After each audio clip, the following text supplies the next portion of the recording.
नमस्कार, आप देख रहे हैं स्वराज एक्सप्रेस। मैं हूं आपके साथ बुशरा और सबसे पहले खबर की बात करेंगे, जहां बड़ी खबर मिल रही है। विधानसभा का सत्र, बजट सत्र के हंगामेदार रहने के आसार हैं। 17 से 19 फरवरी तक चलेगा 9 दिन का सत्र।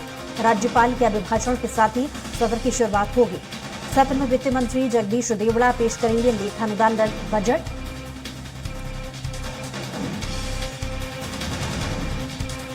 तो सत्र में वित्त मंत्री जगदीश देवड़ा पेश करेंगे लेखानुदान बजट। आज से मध्य प्रदेश विधानसभा का सत्र की शुरुआत हो रही है। बजट सत्र के हंगामेदार रहने के भी आसार हैं। तो 7 से 19 फरवरी तक 9 दिनों तक कुल ये सत्र चलने वाला है। राज्यपाल के अभिभाषण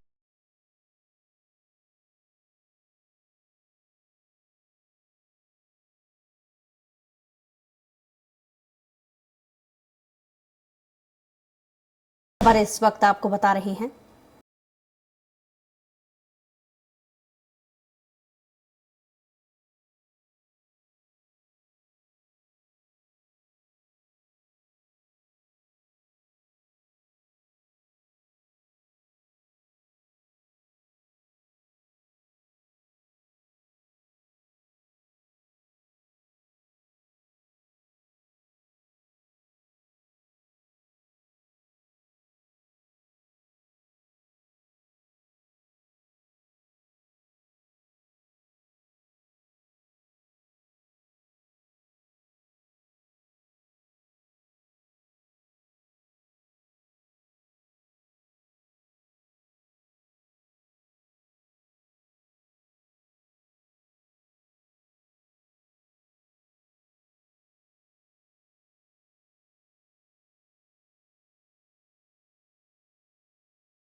अब सदन महामहिम राज्यपाल जी के आगमन की प्रतीक्षा करेगा।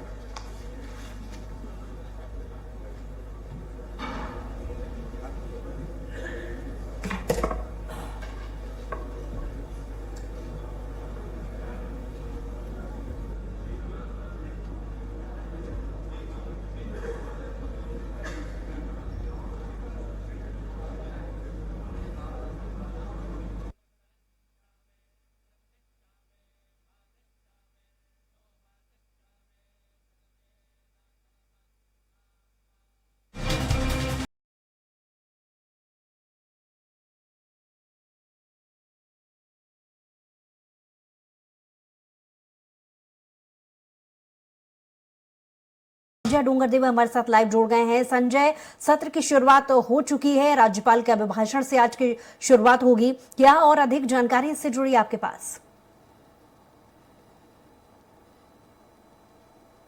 कि जैसे अब आज जो विधानसभा का 16वां सत्र जो है आज प्रारंभ हो गया है और अब कुछ ही देर में जब राष्ट्रगान हो गया, वंदे मातरम हो गया, उसके बाद अब जल्दी ही राज्यपाल का भी भाषण होगा। कहीं ना कहीं आज के अगर देखा जाए 16वां जो सत्र है वो हंगामेदार होने का पूरा आसार दिख रहा है, क्योंकि जिस प्रकार से हम देख रहे हैं हाल में जो हरदा में जो घटना घटित हुई है उसको लेकर कहीं ना कहीं कांग्रेस ने भी अपनी कमर कस रखी है और इसको लेकर भारतीय जनता पार्टी के जो विधायक है सरकार की जो प्रश्न देने के लिए तैयार हैं उनकी भी अपनी अपनी तैयारियां कर रखी है। तो हम ये कह सकते हैं 16वां सत्र जो है अपने आप में बड़ा हंगामेदार हमें देखने को मिलेगा। वहीं अगर देखा जाए तो कहीं ना कहीं अध्यक्ष जो नरेंद्र सिंह तोमर है उन्होंने कहा था कि आम जनता को लेकर जिस प्रकार की आम जनता की सुविधाएं पूरी हो सके और सत्र सुविधाजनक चल सके और आराम से चल सके उसकी व्यवस्थाएं की जाएगी। वहीं अगर देखा जाए तो अगर इस सत्र की बात करूं जो 17 से 19 फरवरी तक ये सत्र चलेगा और इसके बाद देखिएगा इसमें चलने के इस सत्र में कुल 9 बैठकें आयोजित की जाएगी, जिसमें कई विधायक और अपने अपने बातों को रखेंगे, कई मंत्री जवाब दिए जाएंगे। वहीं देखा जाए इस सत्र के लिए अब तक 4 स्थगन प्रस्ताव आए हैं और 259 जो है ध्यान आकर्षण आए हैं और जो 58 है शून्यकाल नियम 139 के तहत 4 सूचनाएं, 12 अशासकीय संकल्प और 2302 प्रश्न प्राप्त हुए। यानी हम ये कह सकते हैं कि इस बार के जो प्रश्न है पहले ही बार में आप देख रहे हैं 2300 प्रश्न आए हैं। तो कहीं ना कहीं और इस 4 सूचनाएं जो प्राप्त हुई है तो इसमें अपने आप में ये देखने को मिल रहा है कि विधायक इस टाइम किस प्रकार से और कांग्रेस किस प्रकार से अपने आप को तैयारी कर रखी है और राज्यपाल भी यहाँ पे पहुंच गए हैं और जल्दी ही राज्यपाल विधानसभा में प्रवेश कर रहे हैं और इसके बाद उनका अधिभाषण यहाँ से शुरू हो जाएगा। यानी मैं आपको ये बता रहा हूँ अभी जस्ट राज्यपाल का प्रवेश हुआ है विधानसभा में और अब थोड़ी देर देर में। लेकिन कहीं ना कहीं विधानसभा सत्र की बात की जाए तो इस बार पूरा सदन जो है आज का जो कार्रवाई रहेगी, राज्यपाल के भाषण के बाद जो दिवंगत है उनको श्रद्धांजलि जाएगी। और उसके बाद जब जो देखा जाए तो कल जो जिस प्रकार से घटनाक्रम हरदा में हुआ है उसके ऊपर भी आज उस घटनाक्रम को भी श्रद्धांजलि के रूप में वहां पे दिया जाएगा जो मृतक हुए हैं।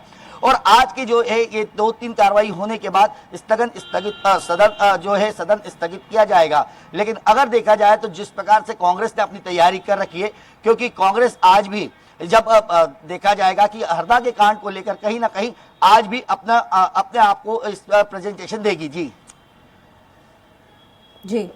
संजय, साथ ही आपसे जानना चाहेंगे, विपक्षी नेताओं के जब विधानसभा पहुंचने का सिलसिला शुरू हुआ तो क्या पहले से आपकी उनसे बातचीत हो पाई है विपक्षी नेताओं से कि किस तरीके की तैयारी के तहत, रणनीति के तहत सत्र में वो अपने सवाल पूछेंगे? क्योंकि देखा गया है कि आप भी बता रहे हैं, जैसा कि जिक्र कर रहे हैं, बहुत सारे ऐसे सवाल हैं जो लिए जाने हैं। एक दिन में लगभग 288 सवाल पूछे जाने को लेकर के तैयारी है। तो इससे जुड़ी और क्या जानकारी आपके पास संजय? बिल्कुल भूषा, मैं आपको बता दूं जिस प्रकार से अगर कांग्रेसी विधायकों की बात की जाए तो उन्होंने पहले से ही, क्योंकि हमने देखा कि कांग्रेस दल की बैठक हुई थी, विधायक दल की बैठक हुई थी, उसमें कई चीज़ों को लेकर चर्चाएं हुई। उसमें यह भी बताया गया कि किस प्रकार से अपने प्रश्न रखे जाए या किस प्रकार से जो विरोध है या अपने आप को वहाँ पे कांग्रेस की प्रेजेंटेशन दिखाई जाए। अगर हम बात करें तो जिस प्रकार से आज के हंगामे की बात करें तो कांग्रेस के पास जो जिस प्रकार से हरदा जो फैक्ट्री कांड है उसके बाद कांग्रेस कहीं ना कहीं ज्यादा उसमें मुझे लग रहा है कि कांग्रेस ज्यादा। जी संजय, आपको आवाज मिल रही है? जी संजय, आप हमें सुन पा रहे हैं? चलिए, तकनीकी खामी के चलते संजय तक हमारी आवाज़ नहीं पहुंच पा रही है। जल्द ही उनसे दोबारा संपर्क करने की हम कोशिश करेंगे। बहरहाल, जैसा कि संजय बता रहे थे कि बहुत सारे ऐसे विपक्षी मुद्दे हैं जिसको लेकर के विपक्ष की तरफ से हंगामे के पूरे आसार हैं, क्योंकि पिछले सत्र में भी लगातार हमने देखा कि हर बार सवालों के चलते और विपक्षी नेताओं के हंगामे के चलते सत्र लंबा नहीं चल पाता, लेकिन इस बार कोशिश की जा रही है। बहरहाल, सवाल कई हैं, देखने वाली बात होगी जवाब या उनको लेकर के डिस्कशन सत्र में हो पाता है या फिर नहीं। अब आपको सीधे लिए चलते हैं जहां मध्य प्रदेश के विधानसभा सत्र की शुरुआत हो चुकी है और राज्यपाल का भाषण चल रहा है। पथ के सर्वांगीण विकास के लिए मेरी सरकार ने प्रतिबद्ध होकर कार्य प्रारंभ कर दिया है।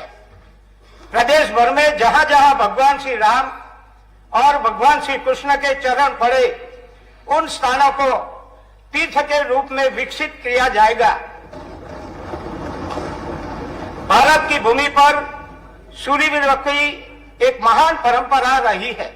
मेरी सरकार ने शूरवीरों के जीवन एवं बलिदान के प्रति आदरांजलि एवं भावी पीढ़ी के लिए प्रेरणा स्वरूप वीर भारत संग्रहालय की स्थापना का निर्णय लिया है। मध्य प्रदेश विकसित भारत संकल्प यात्रा माननीय प्रधानमंत्री जी के वर्ष 2047 तक विकसित भारत के निर्माण की प्रबल अभिव्यक्ति बनकर उभरी है।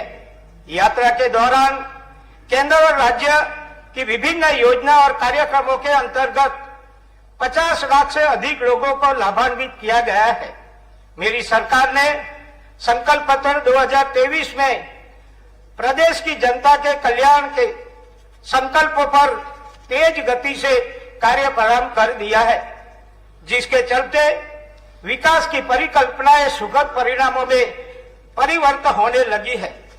प्रधानमंत्री श्री नरेंद्र मोदी के नेतृत्व और निर्णय कौशल की बदौलत कैन बिटवा परियोजना की भांति पार्वती काली सिंह चंबल लिंक परियोजना की स्वीकृति प्रदेश के विकास से मील का पत्थर साबित होगी।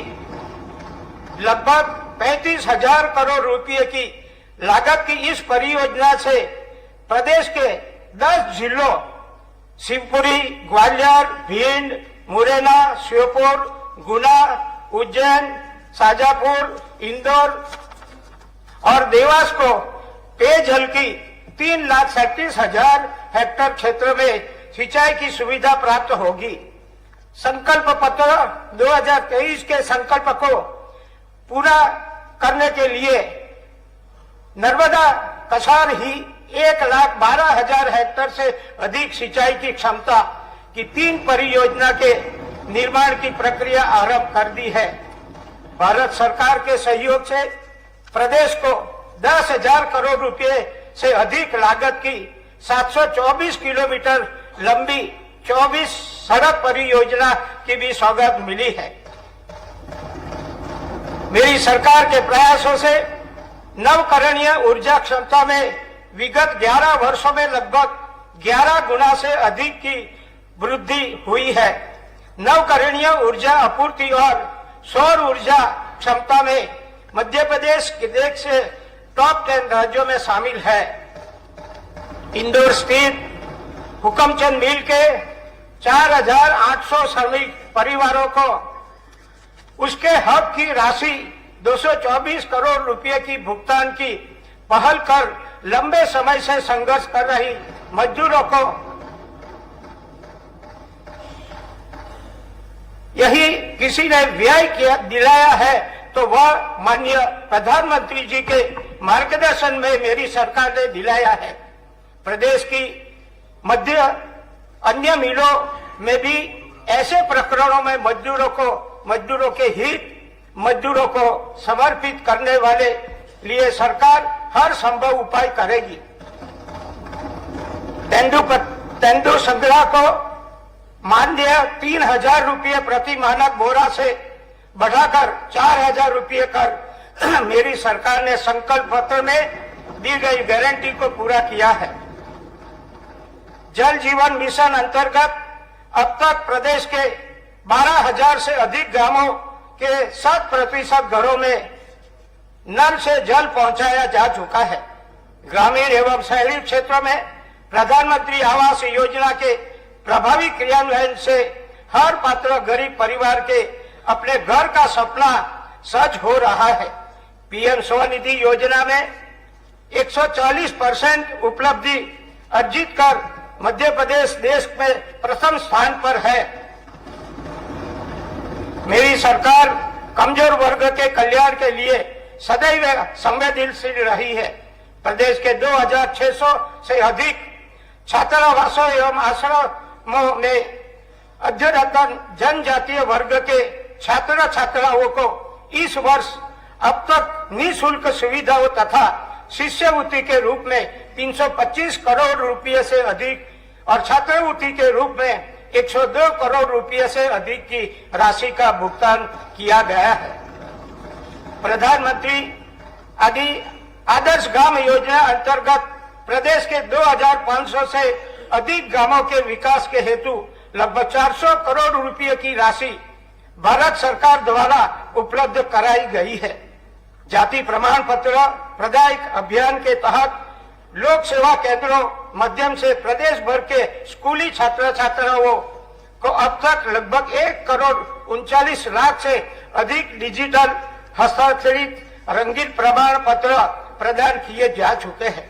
संत शिरोमणि पूज्य रविदास जी की पावन स्मृति में प्रदेश के 30 अनुसूचित जाति बाहुल्य जिलों में संत रविदास स्मारक सामुदायिक भवन का निर्माण कराया जा रहा है। मुख्यमंत्री कौशल उन्नयन प्रशिक्षण योजना अंतर्गत अनुसूचित जाति के लगभग 5,000 युवाओं को प्रशिक्षण देकर 3,000 से अधिक युवाओं को विभिन्न स्थानों में रोजगार उपलब्ध कराया गया है। संत रविदास स्वरोजगार योजना अंतर्गत 34 करोड़ से अधिक एवं डॉक्टर भीमराव अंबेडकर आर्थिक कल्याण योजना के अंतर्गत 3 करोड़ से अधिक स्वरोजगार ऋण सहायता वितरित की गई है। मेरी सरकार ने पीएम जनधन योजना अंतर्गत प्रदेश में विशेष पिछड़ी जनजाति बहुल्य जिलों में 7,300 करोड़ रुपये से अधिक की लागत से आंगनवाड़ी केंद्रों, छात्रावासों, बहुउद्देशीय केंद्रों, सड़कों, पुलों और आवास के निर्माण करने का निर्णय किया गया है। योजना अंतर्गत 23 जिलों में 4,597 वसाहतों में निवास करने वाले बेगा, सहारिया एवं बहरिया जनजाति के 11 लाख से अधिक भाई बहन लाभान्वित होंगे। पिछड़ा एवं अल्पसंख्यक वधु वर्ग हेतु संचालित मुख्यमंत्री उद्यम एवं स्वरोजगार योजना अंतर्गत इस वर्ष अब तक 280 से अधिक हितग्राहियों को 15 करोड़ रुपए से अधिक की कार्यशील पूंजी उपलब्ध कराई गई है। मेरी सरकार प्रदेश के दूध उत्पादकों को और डेयरी किसानों की समृद्धि के लिए मध्य प्रदेश दुग्ध महासंघ के माध्यम से विभिन्न राज्यों की डेयरी फेडरेशन के साथ समन्वय और सहभागिता करते हुए सांची बांध को नई ऊंचाइयों पर ले जाने के लिए संकल्पित है। संकल्प पत्र 2023 की गारंटी को पूरा करते हुए मेरी सरकार ने कोडो, कुटकी जैसे मिलेट्स उगाने वाले कृषकों को भी आय की वृद्धि सुनिश्चित करने के लिए रानी दुर्गावती अन्न प्रोत्साहन योजना लागू की गई है। इस योजना में 3 वर्षों 105 करोड़ रुपए से अधिक राशि व्यय की जाएगी। मकर संक्रांति उत्सव के दौरान पात्र लाडली बहनों के खातों में 1,576 करोड़ रुपए से अधिक की राशि और 56 लाख से अधिक पात्र हितग्राहियों के खातों में 341 करोड़ रुपए की सामाजिक सुरक्षा पेंशन राशि अंतरित की गई है। आहार अनुदान योजना अंतर्गत 240 करोड़ रुपए व्यय किया जाकर 2 लाख से अधिक पात्र महिलाओं को लाभान्वित किया जा रहा है। मुख्यमंत्री लाडली लक्ष्मी योजना अंतर्गत अब तक 14 लाख से अधिक बालिकाओं को 388 करोड़ रुपए से अधिक की छात्रवृत्ति का वितरण किया जा चुका है। प्रधानमंत्री मातृ वंदना योजना क्रियान्वयन में मध्य प्रदेश राष्ट्रीय स्तर पर 5 वर्षों में निरंतर प्रथम स्थान पर है। मुख्यमंत्री बाल आरोग्य संवर्धन कार्यक्रम अंतर्गत पंजीकृत बच्चों में से 88% से अधिक बच्चों के पोषण स्तर को सामान्य स्तर पर लाया गया है। माननीय प्रधानमंत्री जी ने 21वीं सदी के नव भारत के निर्माण में युवाओं की भागीदारी के लिए मेरा युवा भारत संगठन की नींव रखी है। मेरी सरकार भी प्रदेश की युवा शक्ति को चेहरे पर मुस्कान और सपनों के उदाव को नई गति और नई ऊर्जा दे रही है। आयुष्मान भारत मिशन अंतर्गत अब तक 3 करोड़ 86 लाख से अधिक आयुष्मान कार्ड जारी किए जा चुके हैं। आयुष्मान आरोग्य मंदिर केंद्र को 104% क्रियाशील करने पर मध्य प्रदेश को देश में प्रथम पुरस्कार प्राप्त हुआ है। जन सुविधा एवं कार्यदक्षता को बढ़ाने के उद्देश्य से चिकित्सा शिक्षा विभाग और लोक स्वास्थ्य एवं परिवार कल्याण विभाग का विलय कर लोक स्वास्थ्य एवं चिकित्सा शिक्षा विभाग के रूप में पुनर्गठित किया गया है। उज्जैन में देश की पहली हेल्दी एवं हाइजीनिक फूड स्ट्रीट प्रसादम का शुभारंभ हो गया है। देश को सिकल से रोग मुक्त बनाने के लिए गठित। और इसी के साथ बुलेटिन में बताएं कुछ और खबरों के लिए देखते रहिए स्वराज एक्सप्रेस। यूसीसी के नाम पर हमारी एक नई पहचान हो गई उत्तराखंड की।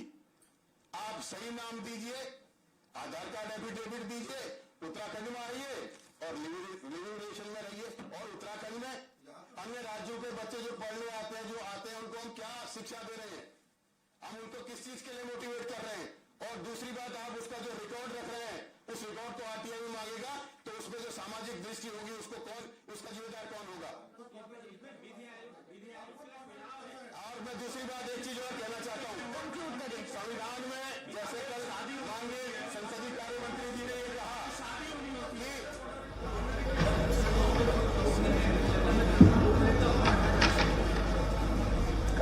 कि उस समय के नीति निर्माताओं ने, उस समय के संविधानकारों ने उस समय की परिस्थिति के हिसाब से जो लागू किया था वो सही है। उन्होंने तब सोचा था कि आगे ये होना चाहिए, लेकिन कैसे होना चाहिए, किस तरीके से होना चाहिए था, वो महत्वपूर्ण है। संविधान निर्माताओं ने ही अपेक्षा की थी उनके अरे मैं वही कह रहा हूं मुन्ना सिंह जी, मैं वही कह रहा हूं।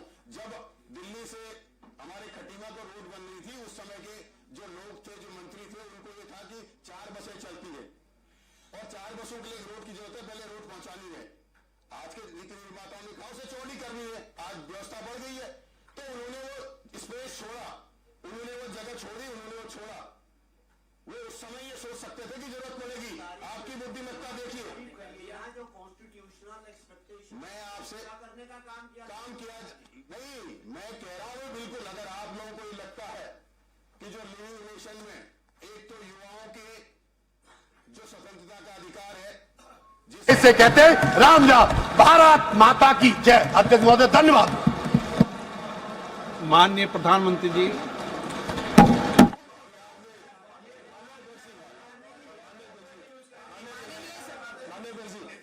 सहवास शब्द का अर्थ मैं सभी से चाहूंगा कि आप जरूर गूगल कर लेना।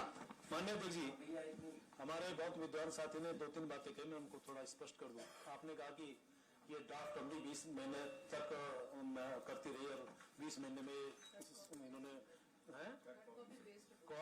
कट कॉपी पेस्ट की। इन्होंने शायद कल आप रहे हो तो मुझे लगता है कि ये भी ध्यान आया होगा। मैंने कहा 20 महीने तक इस कमेटी ने इतनी बैठकें की, इतनी जगह उन्होंने जाके संवाद किया और माना से शुरू होके और सभी स्टेक होल्डर्स के साथ बैठ के सबके साथ, और 2,32,000 इसमें सुझाव प्राप्त हुए। शायद आपको जानकारी, तो मैंने ये कहा था। एक दूसरा, सौर ऊर्जा क्षमता में मध्य प्रदेश के देश से टॉप 10 राज्यों में शामिल है। इंदौर स्थित हुकमचंद मिल के 4,800 श्रमिक परिवारों को उसके हक की राशि 224 करोड़ रुपए की भुगतान की पहल कर लंबे समय से संघर्ष कर रही मजदूरों को यही किसी ने व्यय किया दिलाया है, तो वह माननीय प्रधानमंत्री जी के मार्गदर्शन में मेरी सरकार ने दिलाया है। प्रदेश की मध्य अन्य मिलों में भी ऐसे प्रकरणों में मजदूरों के हित, मजदूरों को समर्पित करने वाले लिए सरकार हर संभव उपाय करेगी। तेंदु संग्रह को मानदेय 3,000 रुपये प्रति मानक बोरा से बढ़ाकर 4,000 रुपये कर मेरी सरकार ने संकल्प पत्र में दी गई गारंटी को पूरा किया है। जल जीवन मिशन अंतर्गत अब तक प्रदेश के 12,000 से अधिक गांवों के 100% घरों में नल से जल पहुंचाया जा चुका है। ग्रामीण एवं शहरी क्षेत्रों में प्रधानमंत्री आवास योजना के प्रभावी क्रियान्वयन से हर पात्र गरीब परिवार के अपने घर का सपना सच हो रहा है। पीएम स्वनिधि योजना में 140% उपलब्धि अर्जित कर मध्य प्रदेश देश में प्रथम स्थान पर है।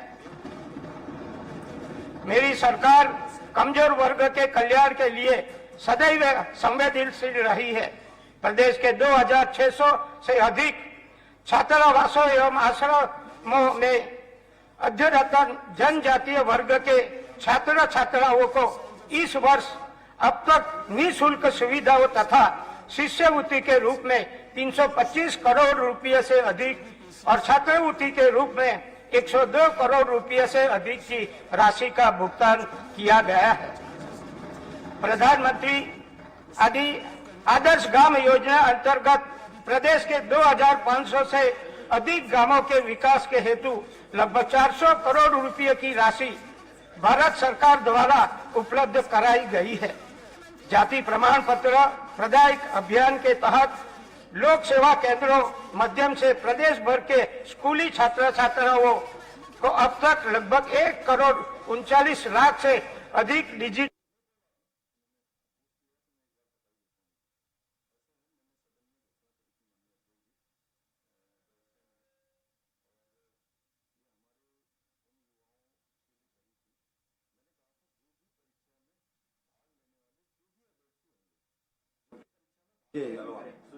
यूसुसी पर बोलने का अवसर दिया, मैं आपका आभारी हूं। अध्यक्ष जी,